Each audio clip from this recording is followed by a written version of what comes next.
O nosso colega Guilherme Fiuza está nos Trending Topics do Twitter hoje após ter uma postagem marcada como enganosa pela plataforma. A imagem está aí na tela. Fiuza publicou o seguinte: o prefeito do Rio de Janeiro, Eduardo Paes, construiu uma ciclovia que desabou matando pessoas. Agora ele tornará obrigatória uma vacina sem estudos conclusivos para riscos graves, como miocardite, trombose e neuropatias, e que não impede o contágio. Vocês vão ficar assistindo a nova experiência dele? Esse foi o tweet do Fiuza. E o Twitter colocou abaixo da publicação a seguinte mensagem: esse tweet é enganoso. Ana Paula Henke, eu começo com você, Ana, que nos diz desse episódio.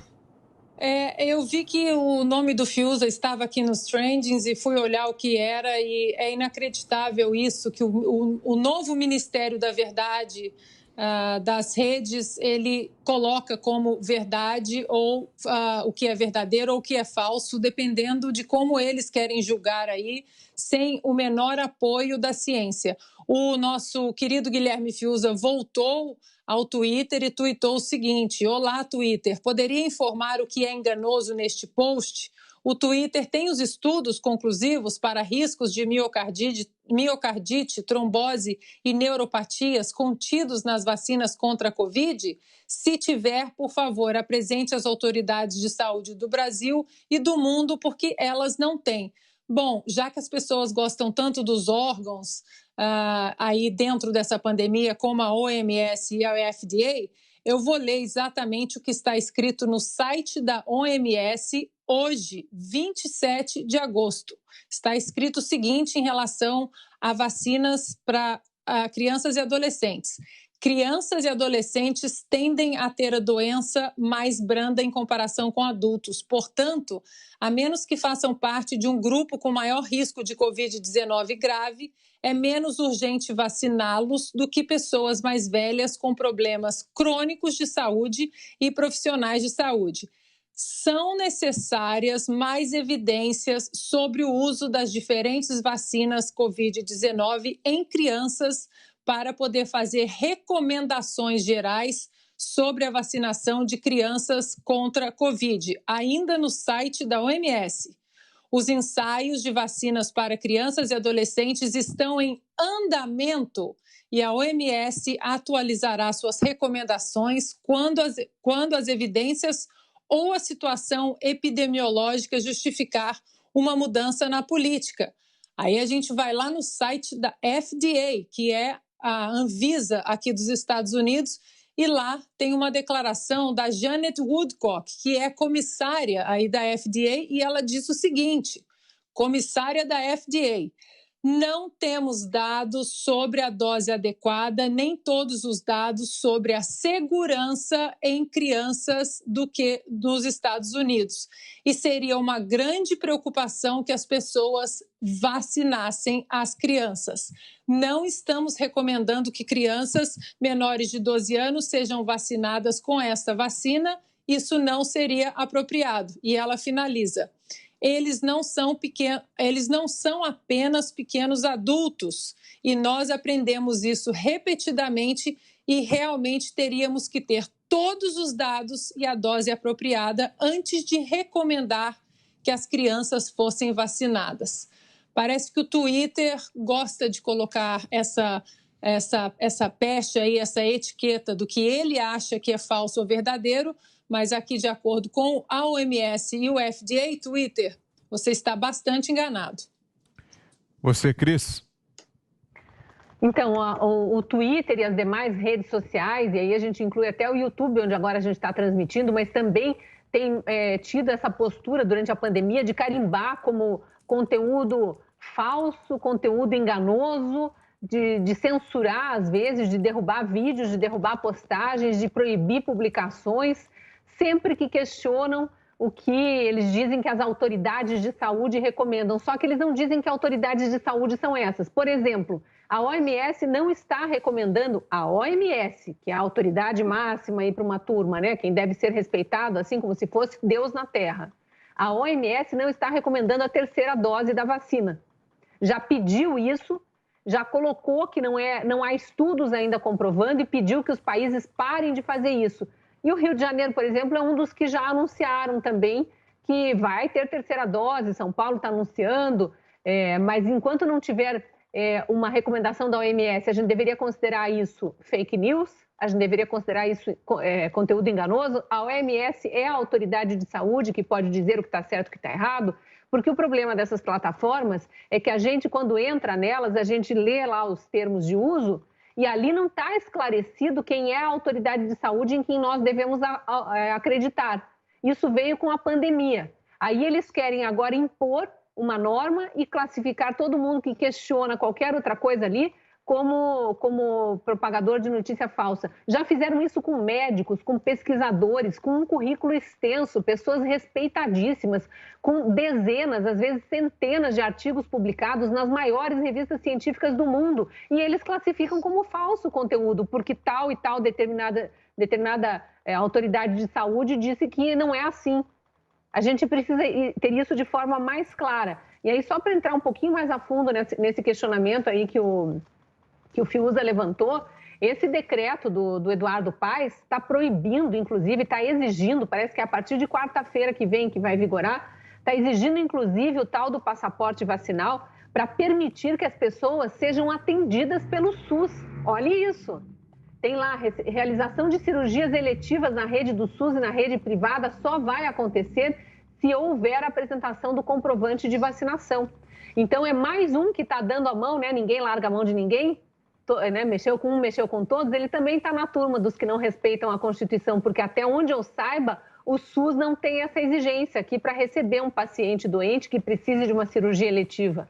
Agora, quem não se vacinou, por qualquer que seja o motivo, se a pessoa está desconfiada, porque há inúmeros relatos de pessoas que tomaram vacinas e passaram mal.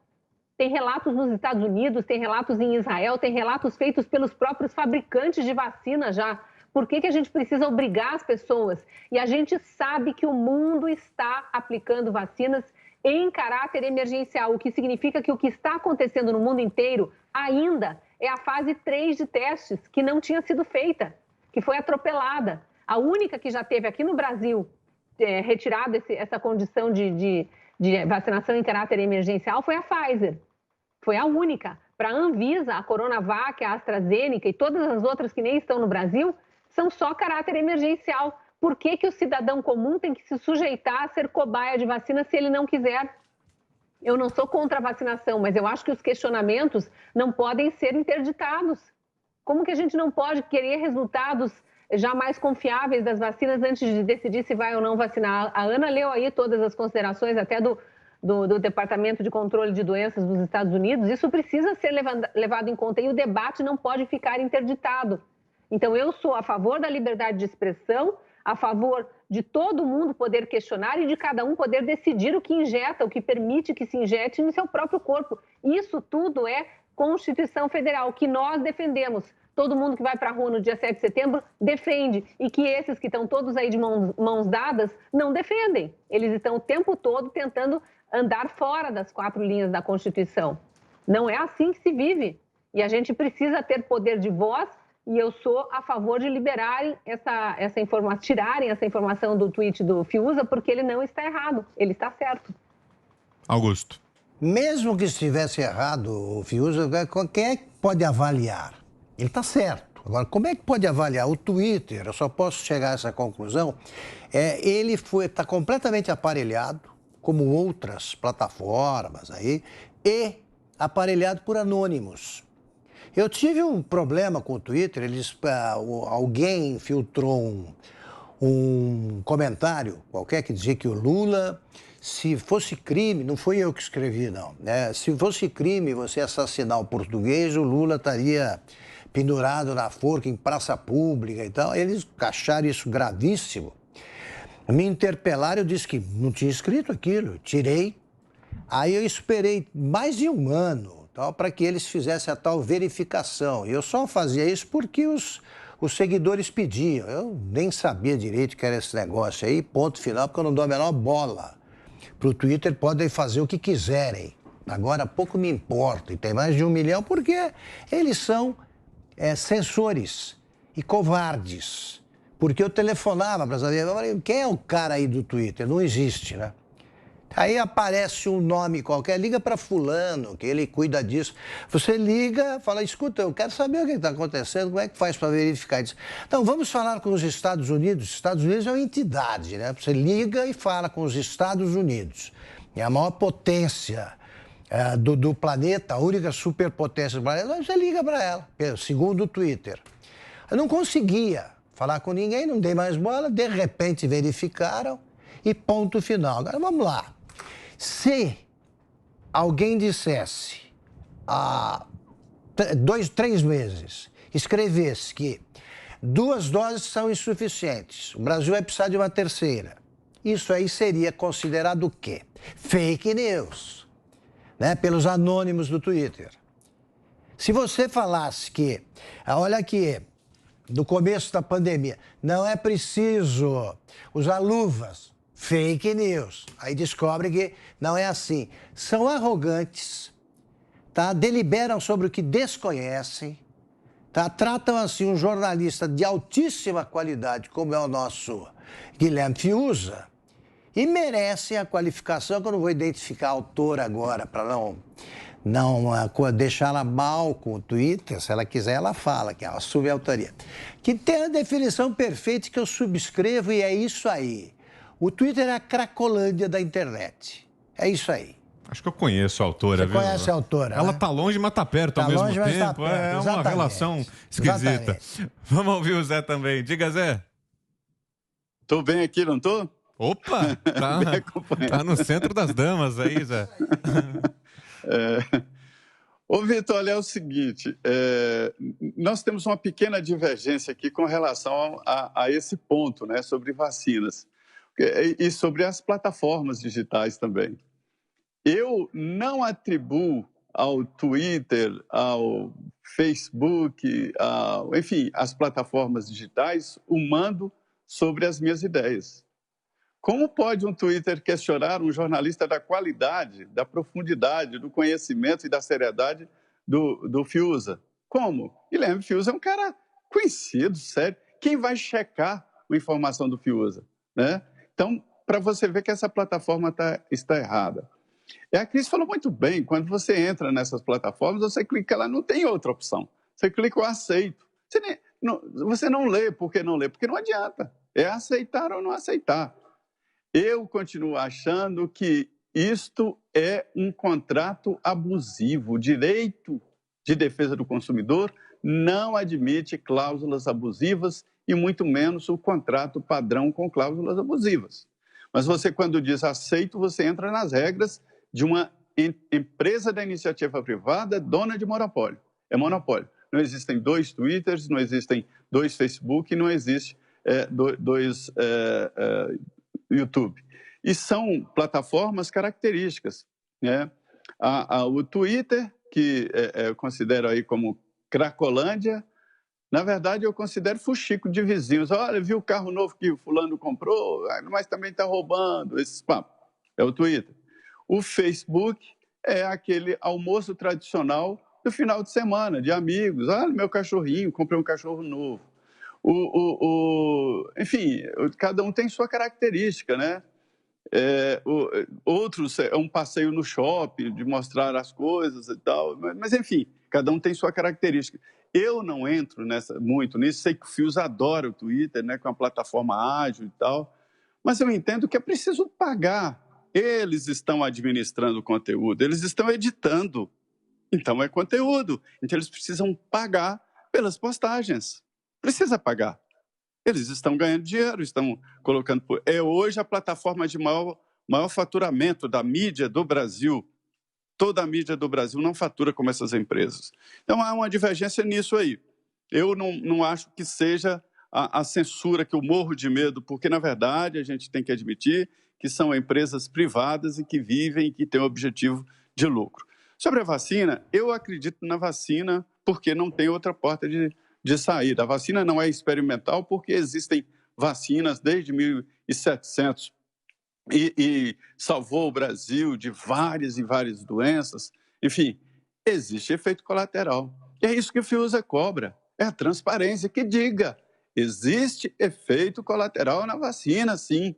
A vacina é boa você tem que fazer as contas, alguns fazem, olha, se eu já tive a doença, se eu não tenho 60, 50 anos, é de 50 para baixo, eu não tenho que correr esse risco do efeito colateral, que existe sim, menor do que a possibilidade de morrer da Covid, é menor, mas exige o efeito. Eu defendo a vacina, mas acho que é preciso transparência. E mais agora, olha, Ana, está comprovado de que essas vacinas, elas não atingem a variante Delta. E a variante Delta, apesar de ter uma capacidade de transmissão muito profunda, diz o doutor Zeballos, né?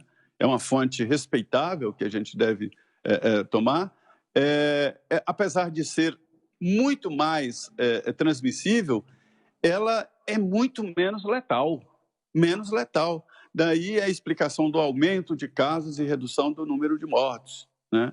E ele defende a ideia de que quem já teve, por exemplo, a Covid, não precisa se vacinar. Por último, essa coisa ridícula aí da exigência do atestado de vacinação, eu sou contra. O Brasil tem uma tradição de não exigir esse tipo de coisa, mas uma lei aprovada lá é preciso acabar com essa lei. Ela pode obrigar.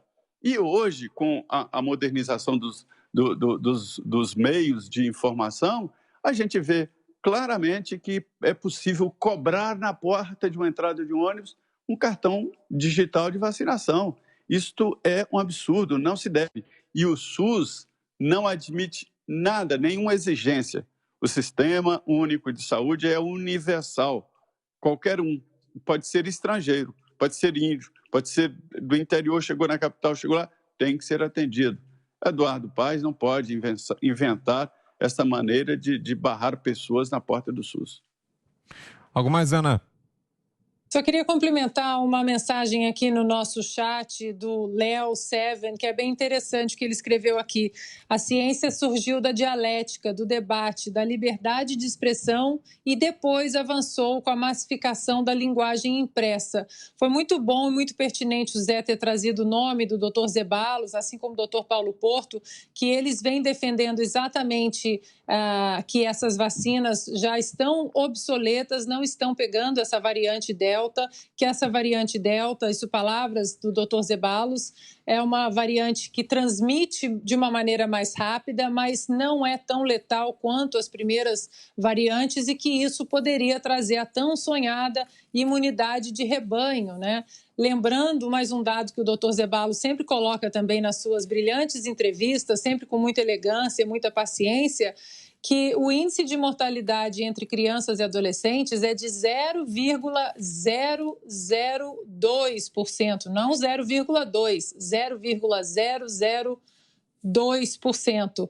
E que é preciso a gente não deixar, eu acho que aqui nessa bancada, né, nesse programa, a gente tem que continuar defendendo a autonomia médica, porque hoje foi o Fiuza que tentaram censurar, um jornalista independente, mas estão tentando censurar e colocar na espiral do silêncio médicos importantes nessa pandemia, que estão salvando vidas, que ficam mergulhados em estudos. Eu falo constantemente com o Dr. Zeballos, Dr. Paulo Porto, eles dormem 3, 4 horas por dia e se eles não estão atendendo pacientes, eles estão estudando, tentando, falando com médicos do mundo inteiro. Então é preciso, mais uma vez, olha como a pauta do 7 de setembro acaba sempre focando no ponto principal, que é o quê? Nossas liberdades para defender o que é certo, para defender a autonomia médica nesse assunto, mas para defender os nossos princípios e a nossa Constituição. Né? Como Ronald Reagan falava, né? A liberdade está sempre uma geração da extinção. Se a gente não toma conta, em uma geração ela acaba e a gente não consegue passar para os filhos. Algo mais, Cris? Sim, eu abri aqui a página das regras do Twitter para ver se, enquanto a gente conversava, eles atualizaram alguma coisa, né? Ou se durante a pandemia eles atualizaram alguma coisa. E é impressionante, é só uma página, Zé, não é muita coisa. Eu lembro que eu li quando eu abri minha conta no Twitter, isso foi em 2009, já faz bastante tempo. Eu lembro que eu li e de vez em quando eu abro essa página para ver e não mudou muito de lá para cá, acho que não mudou nada, para falar a verdade, talvez tenha melhorado a escrita ali, Mas eu queria ler algumas coisinhas aqui só para a gente ter certeza de que eles estão fazendo coisas que a nossa Constituição não permite. Eles estão caçando a liberdade de expressão das pessoas e aí pouco importa, Zé, se é uma empresa privada e se a gente assinou um contrato, não está no contrato com eles, eles não podem inventar do nada, eles estão mudando as regras com o jogo em andamento. Isso não pode ser feito. Eu acho que até o nosso Código de Defesa do Consumidor pode ser usado aqui contra eles. Mas vamos lá, regras do Twitter. Primeiro tem um parágrafozinho inicial ali. A finalidade do Twitter é proporcionar o diálogo público. Violência, assédio e outros tipos de comportamentos semelhantes impedem que as pessoas se expressem e diminuem o valor do diálogo público global. Nossas regras foram criadas para garantir que todas as pessoas possam participar do debate público com liberdade e segurança. Aí vem lá, segurança, violência não é permitido, terrorismo e extremismo violento não é permitido. Eles esmiuçam ali para explicar o que é, né? Exploração sexual de menores. O Twitter tem uma política de tolerância zero em relação a isso. Abuso e assédio não é permitido. Conduta de propagação de ódio também não é permitido. Suicídio ou automutilação não é permitido. Mídia sensível, incluindo violência explícita e conteúdo adulto, não é permitido. Mas a gente vê muito com imagens do presidente Bolsonaro, do presidente Trump, às vezes fazem montagens, um corpo nu e montam a foto. A gente já viu bandido armado, bandido vendendo droga, pessoal do Talibã, terroristas, todos estão aí no Twitter navegando sem ganhar nenhum selinho de terem desrespeitado as regras do Twitter. E por fim, aqui na questão de segurança, produtos ou serviços ilegais ou regulamentados entram nesse comentário que eu acabei de fazer. Aí tem regras sobre privacidade, que não é permitido publicar informações privadas de outras pessoas, e nudez não consensual. Tem regras de autenticidade, spam e manipulação da plataforma, e integridade cívica, falsa identidade, mídias sintéticas ou manipuladas, direitos autorais e marca registrada.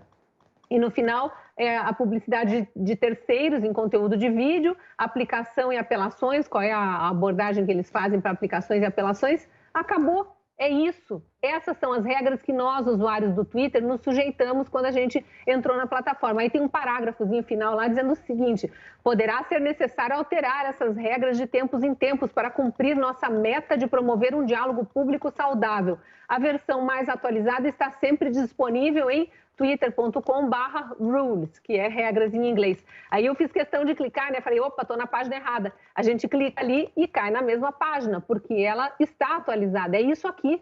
Não fala nada de quais são as autoridades de saúde que nós devemos respeitar, qual é o tipo de opinião que a gente pode emitir, o que é crime de opinião, o que não é, o que é fake news, o que não é. Não tem nada ali. Então, o nosso contrato de usuário com essa plataforma está todinho dentro das regras. Eu não sei por que estão colocando o Fiuza e tantos médicos como propagadores de notícia falsa. Quer acrescentar também, Zé? Só para dizer, Cris, eu acho que você sabe, a Ana sabe, o Augusto sabe, aí vocês sabem que eu não estou defendendo o Twitter, não estou defendendo as plataformas. Muito pelo contrário. Eu as critico e não participo, né? Até porque eu entendo que é exploração de mão de obra, exploração escrava, porque não paga ninguém e fica ganhando dinheiro em cima das publicações de quem as publica, né? Eu faço críticas, né, Cris? Eu não defendo o Twitter.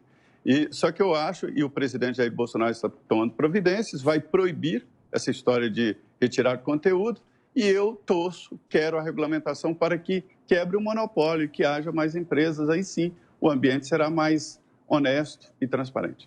Augusto. A gente já tratou disso, o Zé tem razão, e ele antecipa uma discussão que vai permear aí essa história, essas nossas relações com as redes sociais. Se eles têm o direito de censurar, então eles são um veículo de publicação de textos. Tem de pagar por eles. Tem de pagar. Se não, se eles são apenas um repassador de textos, né? Essas redes sociais são repassadores. Você solta o negócio, eles passam, leva adiante. Até aí, você vê bola dividida. Né? Tudo bem, tem que pagar, não tem e tal. Quando censuram, quem faz isso é uma empresa que detém, por exemplo, um jornal, e aí decide o que vai ser publicado lá. Agora, a rede social, essa rede que vive do que você escreve e não te paga, aí vem e censura, Está errado completamente. E o certo é isso mesmo, ela fica fora dessa história. Pelo seguinte, tá aí, a Cris leu essas regras. Conduta de propagação de ódio. Por que eles não seguram os insultos publicados aí por caras que usam o Twitter para responder ao que a gente escreve, sem nenhum insulto a ninguém? Tá aí, os caras se esculhambam, tá? Botam a mãe no meio, tá? Isso aí, eles deixam passar? Por que não regulam isso aí? Não tem meios de controle? Então, por que controlam a gente? Então é isso mesmo, é Cracolândia da internet.